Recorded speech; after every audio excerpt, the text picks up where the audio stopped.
Hello and welcome to my YouTube channel Reva tarot everyone. ये reading होगी Capricorn यानी मकर राशि वालों के लिए। आइए देखते हैं कैप्रिकॉन्स आपका आगे आने वाला हफ्ता कैसा रहेगा in terms of love and relationship. Let's see. यहाँ पे काफ़ी स्ट्रेस दिख रहा है आपके रिलेशनशिप में Capricorn, to be honest.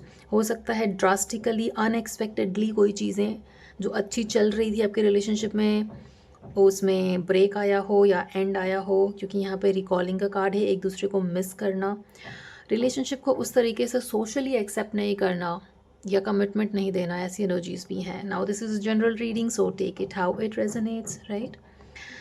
I will say आप दोनों के रिलेशनशिप में पास्ट में काफ़ी हैप्पीनेस थी, काफ़ी कंटेंट फील कर रहे थे आप अपने रिलेशनशिप में, बट वो चीज़ अचानक से चेंज हो गई किसी रीज़न की वजह से। यहाँ पर ट्रेजेडी दिखती है, फॉरबिडन लव दिखता है। नाउ आई फील यहाँ पर आप में से कुछ लोग शायद शादी का सोच रहे हो, लॉन्ग टर्म एसोसिएशन का सोच रहे हो, बट फैमिलीज़ नहीं मान रही हैं। ऐसी एनर्जीज़ भी हो सकती है कि पेरेंट्स एक्सेप्ट नहीं करेंगे, या कास्ट डिफरेंस है या रिलीजन डिफरेंस है, इस तरीके का भी कुछ दिखता है यहाँ पर कैप्रिकॉन साहब के लिए। यहाँ पे 2 कार्ड्स हैं रिकॉलिंग के, और एक दूसरे को बहुत मिस करना ऐसा दिखता है। Reminiscing memories and returning, it also says returning.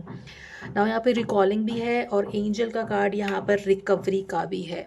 सो अगर आप नो कॉन्टैक्ट से चल रहे हो तो डेफिनेटली आप दोनों के बीच में बात होते हुए तो फॉर श्योर दिखती है, बट जो भी आप दोनों के बीच में जो कुछ भी अचानक से जो एंड हुआ है ना, वो चीज़ें आपको बहुत ब्रोकन और सैड फील करा रहे हैं अंदर से, राइट। 9 ऑफ स्वॉर्ड्स भी है यहाँ पे, जो काफ़ी ओवर थिंकिंग दिखाता है, रात में अच्छी नींद ना ले पाना और अपने रिलेशनशिप के बारे में सोचते रहना, ऐसी एनर्जीज भी हैं। नाउ आपके पर्सन आपसे चाहते हैं कि ये जो सैड और ब्रोकन एनर्जी है आप दोनों के रिलेशनशिप में, उसमें कोई लाइट और असेंशन आए।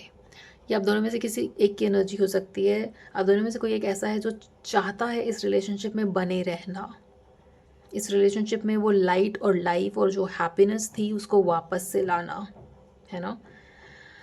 और ये कहीं ना कहीं आपके पार्टनर की एक्सपेक्टेशंस हैं आपसे कैप्रिकॉन। कहीं ना कहीं आपके अंदर एक वो थोड़ी सी एक थकान सॉर्ट ऑफ डेवलप हो गई है कैप्रिकॉन, जहाँ पे आपको लग रहा है कि ये रोलर कोस्टर की तरह कभी ऊपर कभी नीचे चलता है रिलेशनशिप, और अब मैं थक गया हूँ, पता नहीं मुझे कि अब मैं कब इस चीज़ को मैं कब तक आगे ले जा सकूँगा, इस तरीके की एनर्जीज हैं यहाँ पर, राइट। बट आपके नेक्स्ट स्टेप में यहाँ पर इंटरवेंशन का कार्ड आया है या रोलर कोस्टर का कार्ड आया है, highest high adrenaline rush. First of all, अगर आपके अंदर बहुत स्ट्रेस हो चुका है इस रिलेशनशिप को लेकर के कैप्रिकॉन, तो कहीं ना कहीं वो बात करना अपने पर्सन से, चाहे वो एक इस तरीके की बात जो आप कहते हो ना कि लास्ट बार बात होना, या फिर एक क्लोजर मिलना, राइट। अगर बिल्कुल फैमिलीज़ नहीं मान रही हैं या इस तरीके का कुछ चल रहा है आपके रिलेशनशिप में जहाँ पे पॉसिबल नहीं है रिलेशनशिप को आगे बढ़ाना, तो कहीं ना कहीं एक क्लोजर का होना, कहीं ना कहीं वो ज़रूरी है यहाँ पर आप दोनों की, आप दोनों एक दूसरे से उस तरीके की बात करें। Now this is not for everybody, ठीक है, क्योंकि ये जनरल रीडिंग है, तो take it how it resonates Capricorn. क्योंकि यहाँ पे रेमिनिसिंग का कार्ड है और एंजल्स का कहना है कि विद इन फ्यू वीक इस रिलेशनशिप में वो रिकवरी आते हुए भी दिखती है। तो कुछ वीक में, मुझे लगता है आगे आने वाले हफ्ते में ही आप दोनों के बीच में दोबारा से वो बातें होना और रिकवर होना इस रिलेशनशिप का भी दिखता है। नाउ यहाँ पर पेशेंस की बहुत ज़रूरत है। अगर आप सोच रहे हो कैप्रिकॉन की बिल्कुल तुरंत ठीक हो जाएंगी चीज़ें, तो ऐसा नहीं है, आपको काफ़ी पेशेंस रखना होगा इस रिलेशनशिप में अगर आप चाहते हो कि ये लॉन्ग टर्म तक चले रिलेशनशिप। तो चैरियट कार्ड शोज़ कि यहाँ पर किसी ना किसी तरीके का फॉरवर्ड मूवमेंट होगा आगे आने वाले हफ्ते में ही। अगर आप दोनों में से किसी ने एक दूसरे को ब्लॉक करा है तो अपने किसी दोस्त की हेल्प लेकर के आप बात कर सकते हैं, इस तरीके की एडवाइस भी है यहाँ पर। आपके पर्सन के अनसेड इमोशंस में यहाँ पर ये सारे कार्ड्स आए हैं जहाँ पे वो कह रहे हैं कि so many things remind me of you. तो डेफिनेटली आप लोग नो कॉन्टैक्ट से चल रहे होगे, तभी बहुत ही ज़्यादा एक दूसरे को मिस करने की एनर्जीज़ हैं, और and I want to feel that way again, है ना। एक दूसरे को मिस करके, एक दूसरे की कंपनी को मिस करके, जो सारी बातें हम दोनों के बीच में होती थी उसको मिस करना, और वो वाइब या एनर्जी मिस करना एक दूसरे की, ऐसी एनर्जीज़ हैं। And sometimes I stay awake thinking about you. So आप दोनों में से देखिए कोई एक है जो बिल्कुल ही नींद नहीं ले रहा है। 9 ऑफ स्वॉर्ड ऑल्सो शेज की इस रिलेशनशिप की वजह से आप रात में अच्छी नींद नहीं ले पाते हो और काफ़ी स्ट्रेसफुल हो। At the bottom of the deck we have I want you card.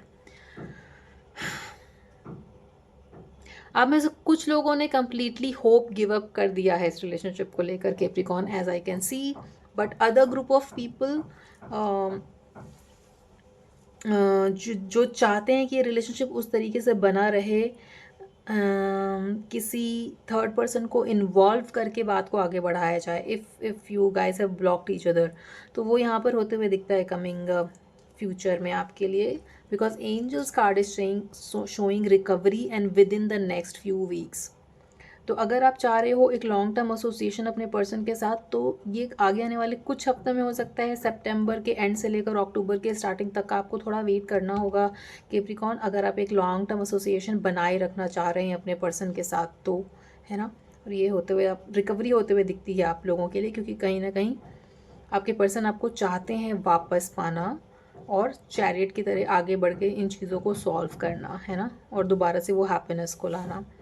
So these things can happen for you in the near future, Capricorn. This was your reading. I hope it resonated with you. Although ये quick energy check-in था, तो आप अपने exact situation जानने के लिए personal reading भी book कर सकते हैं। आपसे आगे आने वाली रीडिंग्स में मिलते हैं Capricorn. Till then, please take care of yourself and your relationship. Please do not forget to like, share and subscribe to Reva Tarot. Thank you for watching.